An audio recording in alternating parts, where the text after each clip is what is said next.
trabajo para el sector público, el sector privado, una situación de acuerdo entre su empleador y el trabajador, pero las escuelas, universidades, nidos, cunas, jardines van a estar bajo una situación de virtualidad en cualquier nivel, en cualquier condición de estudio que puedan encontrarse. Y hay mucha oposición a esa decisión que se ha tomado finalmente desde el gobierno. Y estamos en la comunicación con el PAS decano del Colegio de Profesores del Perú, el profesor Eli Ocaña. Profesor Ocaña, ¿qué tal? Buenos días.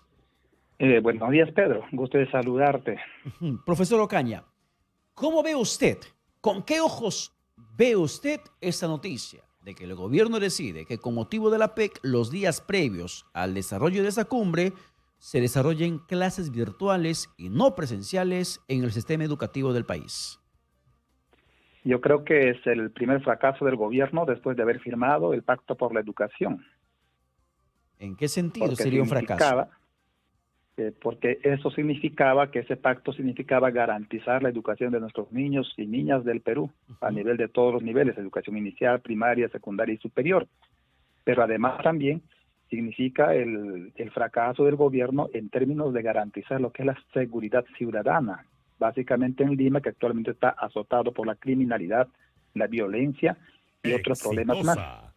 Y además también significa que no tenemos alternativas viables que garanticen que nuestras escuelas estén funcionando, porque recuerde, en la PEC anterior, 2016, nada de esto ocurrió. Al contrario, las escuelas siguieron funcionando, siguieron abiertas, y además también incluso un partido de fútbol, creo que se desarrolló cuando actualmente se está discutiendo la posibilidad de suspensión de un partido de fútbol, ¿no? en estas fechas. Eso es por decir algo. Por tanto, creo, si bien es cierto, la cumbre se desarrolla entre 14, 15 y 16, anticiparse con la atención virtual a los estudiantes significa evitar, en todo caso, que haya protestas, movilizaciones sociales y otras que en estos días están difundiendo algunos gremios en señal de protesta frente a la inacción del gobierno en varios temas, entre ellos bajos presupuestos, violencia, todo ello, ¿no? Y creo esto es un mensaje que no garantiza una buena educación para nuestros niños. Yo soy docente, muchos somos docentes y sabemos que nuestra población, nuestros hijos no tienen la suficiente conectividad. Y yo con sorpresa escuchaba cuando el señor ministro de Educación expresaba que ya hemos aprendido y que las familias y nuestros niños tienen la suficiente posibilidad de conectarse virtualmente para garantizar sus estudios, y eso no es cierto. Cuando nosotros revisamos los datos, las estadísticas, un tercio de la población de Lima es la que tiene posibilidad de acceder de manera sincrónica a una educación virtual. Un 60% de los niños no están en esas condiciones. Es más, las familias no cuentan con instrumentos ni herramientas suficientes para tener una educación virtual completa. Es más, profesor Ocaña, por favor, queremos escuchar con usted y con el país una vez más lo que ha dicho precisamente el ministro de Educación, Morgan Quero, que ha defendido el decreto supremo que reemplaza la clase presencial por las virtuales durante esos días previos a la cumbre de la PEC. Cuando fue consultado, por ejemplo, sobre el tema de la limitación del servicio a Internet, del acceso a Internet en algunos estudiantes o gran parte de los estudiantes, el ministro, por ejemplo, ha sugerido que usar los celulares sería una alternativa, olvidando que ese uso de celulares precisamente requiere de acceso a Internet. Pero entre otras cosas, también el ministro ha mencionado que la suspensión de clases presenciales es una oportunidad para que los padres puedan estar más cerca de sus hijos y puedan tener una convivencia familiar. Profesor Ocaña, escuchemos lo que dijo más concretamente el ministro Quero, por favor.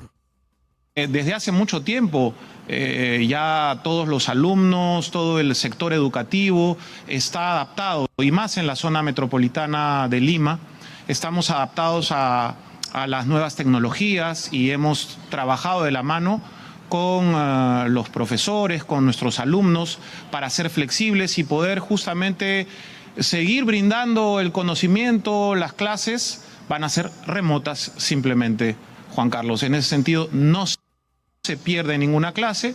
Los 3 primeros días de la semana son clases remotas y los otros 2 días, el jueves y el viernes, son feriados no laborables. Estamos adaptados a las nuevas tecnologías y hemos trabajado de la mano con los profesores, con nuestros alumnos, para ser flexibles y poder justamente seguir brindando el conocimiento. Las clases van a ser remotas simplemente, Juan Carlos. En ese sentido, no se pierde ninguna clase. Los 3 primeros días de la semana son clases remotas y los otros 2 días, el jueves y el viernes, son feriados no laborables. Bueno, es lo que dijo el ministro Quero. También hay otro byte donde él precisamente menciona que estos días de virtualidad son espacios familiares que habría que aprovechar desde los padres de familia. Escuchemos, profesor Ocaña, por favor. Mira, será una oportunidad para justamente estar más cerca de nuestros hijos, para organizarnos. Todos vamos a estar en teletrabajo durante la próxima semana en Lima Metropolitana. No necesariamente va a ser siempre utilizando una herramienta como la que tienes ahí, una computadora, una laptop. Serán distintas formas y también será una forma también de reunirnos en familia y de considerar un momento importante para toda la nación, este APEC 2024, que viene a cerrar un año que ha sido muy positivo para nuestra economía. Bueno, un escenario muy bonito para el ministro Quero, profesor Ocaña, un momento muy lúdico, muy didáctico, muy familiar, de relajo, de encuentro, de coinonía, de unidad dentro de la casa, como se desarrolla una clase virtual. ¿Tiene usted alguna forma de entender lo que dijo el ministro Quero? Estamos en el país de las maravillas. Y eso es lo que ocurre con ministros que lamentablemente gobiernan desde el gabinete, desde la oficina, o cuando salen solamente a lugares donde le echan flores, pero no se llega a las escuelas donde realmente las necesidades están allí, que ajustan diariamente. Imagínese, se está diciendo teletrabajo. El padre de familia o el trabajador tiene que estar conectado con su centro de trabajo a través de una laptop, de una tableta o de un celular. Y el hijo tendría que estar disputándole también al padre ese mismo celular porque el hijo no cuenta con herramientas digitales. Posiblemente en las escuelas tops, los niños tienen tabletas, tienen computadoras, tienen celulares, pero un 65% de la población de la región de Lima provincia, no cuenta con esas herramientas. Es más, para poder estar conectado en el Internet, para una educación digital, necesitamos un celular smartphone que mínimamente tenga megas, que mínimamente tenga posibilidades de acceso y le permita conectarse a las plataformas como el Google Meet o como el Zoom. Al no tenerlo, o mínimamente el WhatsApp. Pero, profesor Ocaña, si eso pasa en Lima, ¿cuántos estudiantes, hablando de la educación básica regular, cuántos estudiantes podrían verse afectados no accediendo a las clases virtuales en esos 3 días que el gobierno decidió por motivo de la cumbre APEC?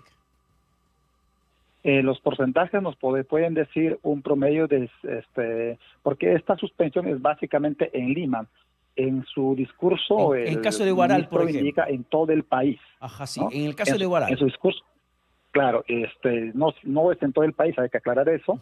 En segundo lugar, en Lima, es más o menos ocupa el tercio de la población nacional, es decir, casi 2.200.000 estudiantes son los que están en Lima, de los cuales deben sentirse afectados para no ver plenamente atendido en servicios educativos de manera virtual un promedio de 1.200.000 a 1,5 millones de estudiantes. Se verían afectados. Eso sería la cantidad. Efectivamente que están siendo atendidas por el sector público.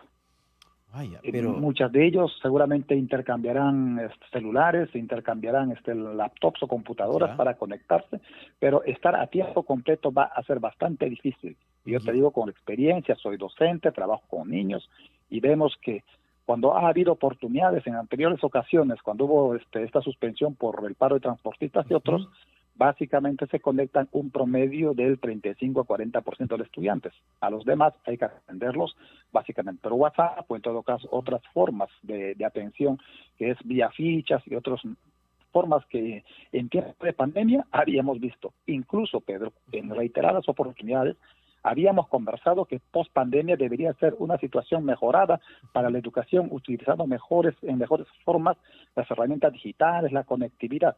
y lamentablemente eso no ha ocurrido, al contrario, se retrocedió. Ya no hay capacitaciones, no hay programas de actualización para dar a los maestros, por ejemplo, el uso de materiales. Pasaron a la historia, es 1 millón de laptops que se entregaron a nivel nacional. Por tanto, si retrocedemos y observamos, eso nos da como antecedente la situación en la cual estamos actualmente, una situación de atraso, con escuelas que seguramente tienen internet, pero sin embargo no tienen herramientas tecnológicas, o si las tienen, también cuando los niños se conectan entre 10, 15 niños, ya colapsó porque la mega no es suficiente, ¿no? Exacto. Profesor Ocaña, para terminar, una respuesta brevísima, por favor. ¿Encuentra usted alguna justificación del por qué el gobierno en esta ocasión de APEC, que somos país anfitrión por tercera vez, se suspenden las clases presenciales y vamos a la virtualidad? Si antes no lo hicimos, si antes con APEC en días previos igual se desarrolló la clase con presencialidad, ¿encuentra usted alguna justificación? Yo creo que están buscando cuidar la imagen del gobierno frente a las protestas y convulsión social que hay en el país, y que lamentablemente muchos medios de comunicación no lo están difundiendo. Y estos días se está promoviendo paralizaciones y otras, entonces se quiere evitar que eso ocurra y que eso me afecte el servicio educativo. En buena cuenta es tapar la imagen de un gobierno que está en crisis. Bien, profesor Ocaña, muchas gracias por la comunicación alcanzada. Que tenga buen fin de semana. Muchas gracias, buenos días. Bien, buenos días. Son las 6 de la mañana con 27 minutos. Ahí está, descontento generalizado el tema de las clases virtuales. Y es cierto lo que dice el profesor Ocaña. Claro, cuando por ejemplo, hay un papá, una mamá o padres que trabajan en sector público que van a aplicar teletrabajo, ¿cómo harán con el acceso a las clases virtuales de los hijos? ¿Cómo se van a repartir? ¿Van a pelear por la computadora, por la tablet, por el celular? ¿Qué va a pasar? Vamos a la pausa, 6 con 28 minutos, regresamos con más aquí en Exitosa Perú.